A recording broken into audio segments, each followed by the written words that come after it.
ना पाता हो, जुड़ी गइल दिलवा के नाता हो। हाँ केहू के चलल ना पाता हो, जुड़ी गइल दिलवा के नाता हो। का जाने आगे का होई हो, सोच के मन घबराता हो। तू ही बोल कुछ जाने हमरा लव के ना रहा।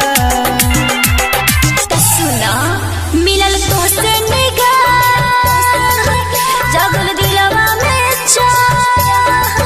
चलो मंदिर में राजा कोली हल जाओ बियाह। चलो मंदिर में राजा कोली हल जाओ बियाह। मंदिर में राजा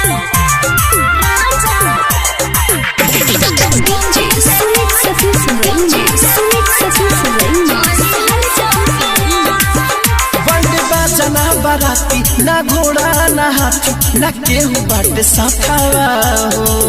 ताको ना अपना कांवर ना में हदी महावर लागल तहरा हाथावा हो।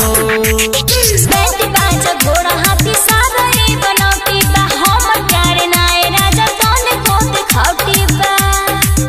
जब कहलू तू राजा दिलवा भरे लाया।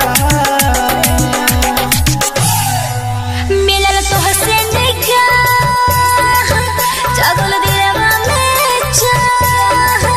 चलो मंदिर में राजा कोली हल जाओ बियाह। चलो मंदिर में राजा कोली हल जाओ बियाह। मंदिर में राजा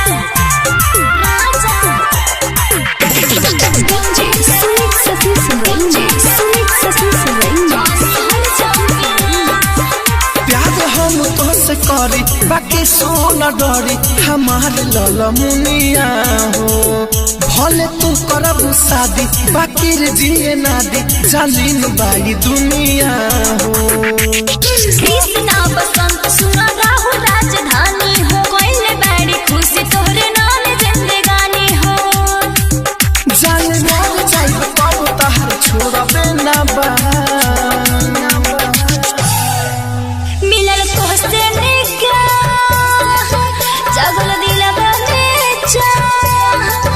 चलो मंदिर में राजा कोली हल जा बियाह।